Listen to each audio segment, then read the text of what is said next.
Üçüncü elete efşageriya fehşagerinin hakkında. Hop, Ustad-ı Muhterem, o böyle kurunu koyup ver, tanışalım onun açıklamasına barayım. Olam da xulasa bu gurun dersi ladın gurunu, vahhabiyetin gurunu.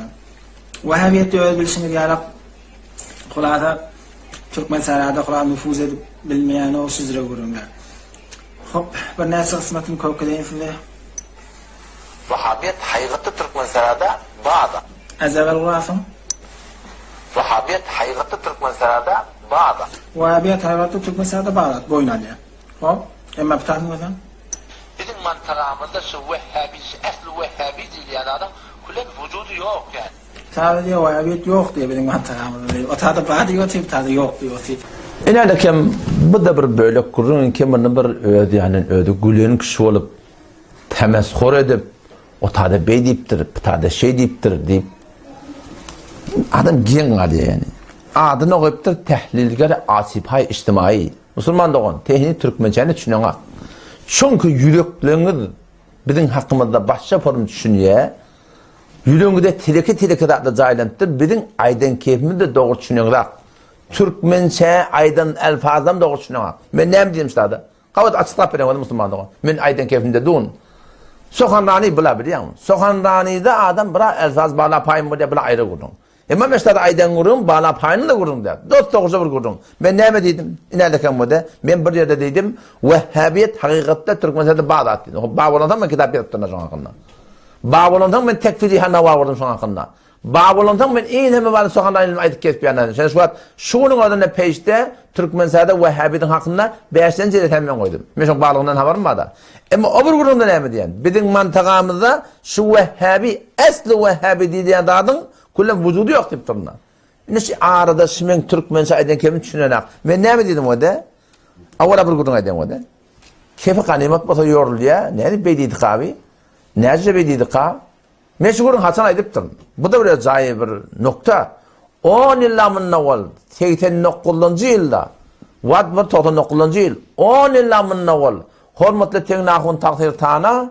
Şol radyo kurgunun 29 gece Vehhabiyet tanıyacak deyip bir gurun verdi.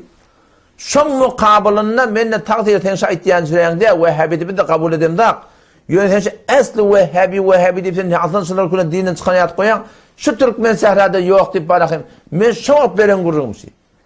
Peki ne oldu? Avvala ara 10 yıla geçirdi, 9 yıla geçirdi, 8 yıla geçirdi. Adam avval bir keb aydan olsa, sonra bir keb aydan olsa bir aydan mı gurunsa da ve toramın tahkiki ütködü mukadimella taraf biliyor. Bunun hakkında ben tahkik mi ütkenak? Mesela adam aydan gurulmuşum ben henüz aydan kemaydı yani. Kimene ki avval Türkmen'den hava hak Vehhabiyet hakikati Türkmen'den Bağdat mi haber mi bağlanan? Ama aslı Vehhabi diyen bizim mantıkamızda aslı Vehhabi ki kitapta Vehhabi'de şeyle diyor ya. Şu Müslüman doğum bizim mantıkamızda hakikatte yok da diyor Müslüman doğum. Şimdi bizim şu Müslüman doğumumuz fesatcan Türkmençe'ni düşünenak. Ustad-ı Muhterem şu böyle kurun uğurlap koyup ver. 2 sınıfta sonra tekrar ettir. Olam da xulasa bu gurun dersi ladın gurunu, vahhabiyetin gurunu. Vahhabiyeti öz bilişini diyerek xulasa Türkmen sarayda xulasa nüfuz edip bilmeyeni o sizre gurunu. Hop, bir nesi kısmetini kovkeleyin size. Vahhabiyet haygıtı Türkmen sarayda bağda. Az evvel xulasa. Vahhabiyet haygıtı Türkmen sarayda bağda. Vahhabiyet hayvatı Türkmen sarayda bağlat, boyun alıyor. Hop, emma bıtadın mı sen? Bizim mantıramızda şu Vehhabi, aslı Vehhabi değil yani adam, kullen vücudu yok yani. Bizim mantıramızda şu Vehhabi, aslı Vehhabi değil yani adam, kullen vücudu yok yani. Bizim mantıramızda şu Vehhabi, aslı Vehhabi değil yani adam, kullen vücudu yok yani. Sadece vahhabiyet yok diye benim mantıkamızda diyor. O tadı bağ diyor, tip tadı yok diyor. Kurun kulağından öğürlep getirdik şahını. Takı Türkmen, ne mi diyeyim? Türkmen düşünüyor. Bu onmanı tehlilgari asiphay içtimai naat koyuptur. Kabul et yani istidadı önüne kavi. Hak demeli. Kaç kese şu hite ne demek demiştik. Şurada açıklama adamına gerek. Ama gelip bir hite gelmeklik. Fark etmeyen öyle gidip tahkik edemedin. Kat edip verptirdi eline. Mi gelip o tada varakim töhmet turuya. Eşten dağdına gelip baten kıydığına töhmet turuya. Eşten dağdına gelip berüstüre töhmet turuya. Eşten dağdına forma gıybeti töhmet zamada Ahmet diye Eşten adına göre men adı ters hükmet diye. Eşten adına göre bana beruşta bilme ters hükmet adı kabul edinak diye. Eşten adına göre beruşta Mehmet kabul edinak diye. Hem de gıybet töhmet Müslümanlığın. O da şu mübarek arada ayda. O şu Kadir gecelerde ten gelip şıforum camiada gıybet töhmet ametmekliğin.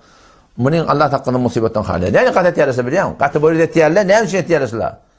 Mebada millet şunamasın hakikatin ne emriğini. Ne kadar dağıtla var Türk meselada? Şöyle batırıp gelip yerler. Dinli, şeriat deyip milleti var, beyliğin beylik çındırıp dururlar.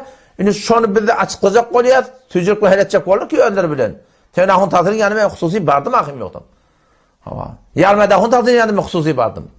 Şoňa men başa Guramada hun taqdirin ýanynda men hususy bardım. Barmadykda ki, men ulaqan taqdirin ýanynda ne kadar ýany bardım men. Qaşana hun diye, Ahmada hun Gurbanpur diye, Putada taňa demanahym, Ahmada hun tana diye. Ne kadar haşil ilin ana tanıyan ýanynda bardyk. Baryp gurrun ödende, mowzu başa formrak bolýar.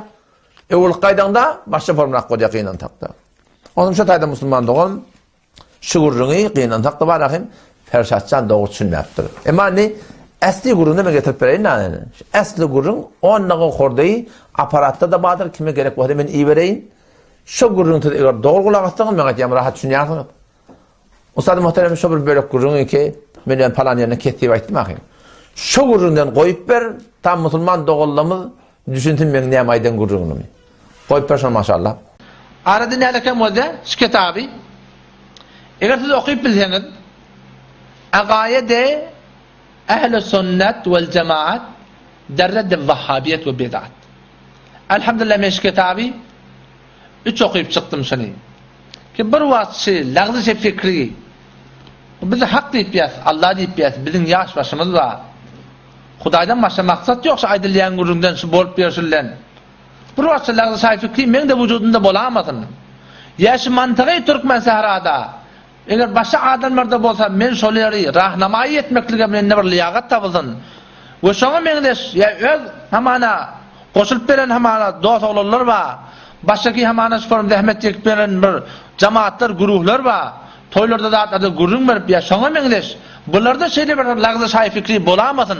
Men şonu gaw düşüneýin, ta düşündirip biler ýalak diýip şu kitaby okuyup çykdym musulman dogan. Men nahaýatan ýeten netijem biziň mantagamyzda şu Wahhabi, asly Wahhabi diýilýän adam kulen wujudy ýok ýani. Men şonu gaw düşüneýin, ta düşündirip biler ýalak diýip şu kitaby okuyup çykdym musulman dogan. Men nahaýatan ýeten netijem biziň mantagamyzda şu Wahhabi, asly Wahhabi diýilýän adam kulen wujudy ýok ýani.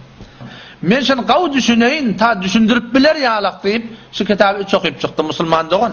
Men nahaýatan ýeten netijem biziň mantagamyzda şu Wahhabi, asly Wahhabi diýilýän adam kulen wujudy ýok ýani. Hep bir sizatlar bar, 3-4 tarap aýtdym. Eşare edin wede. Asly Wahhabi boljak adam, şu Wahhabi diýip asly aýdylýan adamlar bile mezhep tutunmaklyk nawuz billah şirk diýip aýtýarlar. Ikinciden geçen ulamalara, zatlara bir hewre betzaban İmam Azam rahmetullahi aleyh başa fuqahalara entejik bolsa sorar dil ýetirilýär. Ya wurdan marahim entejik bir musulman bir günah kebira murtakip bolsa ya fiqh kitaplarda bir mesele hakynda kufr şirk bilen bolsa şon derrew falany kafir boldy falany müşrik boldy diýmen bir zat çygyrnak. Ya wurdan o näme hadis ýa tutmapdyr heniz. Gelip özüň hadisin hakynda, Qur'anyň hakynda sahibi nazar bilýär. Ya sofçylyk ki haqqany sofçylyk bolsun. Şonu kullen marahim red etmekligi. Her şular bir zat ki musulman dogan, bizim hiç ata kabul etmeýär. Şular bir zat ki şun kun şu arada bir nazarat, pişnahadat, şu bir teferrudat, lagzy şaý fikri tapylýar. Ve her bir camiada da bolýan zat. Bu bizim camiamyzda şundan halide otursulýar, gurrun edilýär.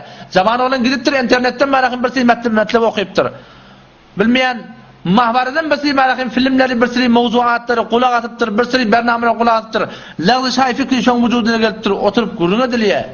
Ama bu deliller ki biz her kimin wujudunda bir lagzy fikri tapylanda şoňa nawuz billah Wahhabi bidat goýýarlar. İnelekem şu gurrun şoň. Ne kadar açıklayıptırın, ne kadar aydıptırın, ne kadar şun hakkında hemen tahkik ediptırın. Bu da atlan hemmesini kenara koyup, o komur hıyanat, gelip bir çekefin alıp, bana 10 ile 10 aydan gurrunu, gelip yakıllıktaki aydan gurrunu karşı koyup, puzkan tuğurup, İnşallah belki valla Ferşatcan sen cennete güle güle girdin. Ama sen bir gıybeti, töhmeti, ahmet etmekten böyle camada Müslüman doğan Allah Teala tövbe versin. Bizim de hem cemaat istikamet versin. İnşallah gelecek günlerde ben açıklarım. Değil mi de ama Allah'ım 20 yıllık oğlum ben tutuşup yok o zaman. Şimdi kazık oğlunla camiada gıybeti, töhmeti, ahmet yerler. Men şahsiyeti dinime de geldi biliyor musun? Men öğrenme deytenin müşkülü yok. Öğretme seviye, yine burada etiye, bu müşkülü yok Müslüman doğan. Mesela diyanatını yeni bu unvanı şahsi ki doganegi vakfinde marifiyet diye zamada. Bu şahsi ki başlanga neylik baktırın belli diye marifiyet diye. Bir adamı ki öyle akiplerine tezat badi belli diye. Şunun mukabilinde gelişini açıklanmadan ne var ya? Etimat selp oluyor. Etimat selp olduğundan sonra ağlap kurulmadan hem millete. Ama neylik baktırın belli. Hakikaten biliyor musun o? Yemlikleri olan o şekilde irad oldu.